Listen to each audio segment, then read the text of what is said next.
حضرت صدیق اکبر رضی اللہ تعالیٰ عنہ گزر رہے تھے تو یہودیوں کا بڑا رہنما مقتدی بڑا عالم تورات انجیل جاننے والا وہ نہ بیٹھ کے یہودیوں کو کچھ پڑھا رہا تھا سکھا رہا تھا تو حضرت صدیق اکبر توحید پرست عقیدے کے پختہ راسخ العقیدہ مسلمان اس کے قریب سے گزرے تو فرمانے لگے، اس کا نام فنحاس تھا، کہنے لگے او فنحاس تجھے بھی پتہ ہے، تیری تورات میں بھی لکھا ہے، تیری کتابیں بھی جانتی ہیں کہ سچ وہی ہے جو میرے محبوب کریم علیہ السلام ارشاد فرماتے ہیں، جو سید عالم صلی اللہ علیہ وسلم بتاتے ہیں وہ سچ ہے، تجھے پتہ ہے تو ان لوگوں کو توحید کی دعوت کیوں نہیں دیتا؟ یہ پھر شرک میں بت پرستی میں کفر کی طرف بڑھتے جا رہے ہیں، ان کو پیغام توحید دے، یہ اللہ تبارک و تعالیٰ کی عبادت کریں اس مالک کی جس نے میرے نبی پاک کو اپنا رسول بنا کے بھیجا، اس طرف ان کی رغبت دے۔ تو وہ فنحاس جو تھا اس نے بڑی کفریہ جملے معاذ اللہ بولے، وہ کہنے لگا کہ اس رب کی ہم عبادت کریں جو ہمیں کہتا ہے کہ قرض حسنہ دو، اللہ کو قرضہ دو وہ تمہیں ڈبل کر کے واپس کرے گا، صدقات اور زکوٰۃ کا معاذ اللہ اس نے مذاق اڑایا، کہنے لگا اللہ ہم سے کہتا ہے میری راہ میں خرچ کرو، معاذ اللہ استغفر اللہ، کہنے لگا اس کا معنی تو یہ ہوا نا کہ ہم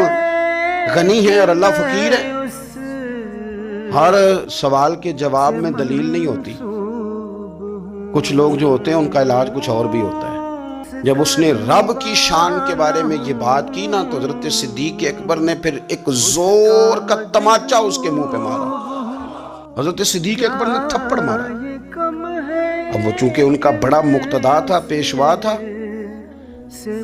وہ حضور سید عالم صلی اللہ علیہ وسلم کی بارگاہ میں آیا اور وہ سارے لوگ آئے،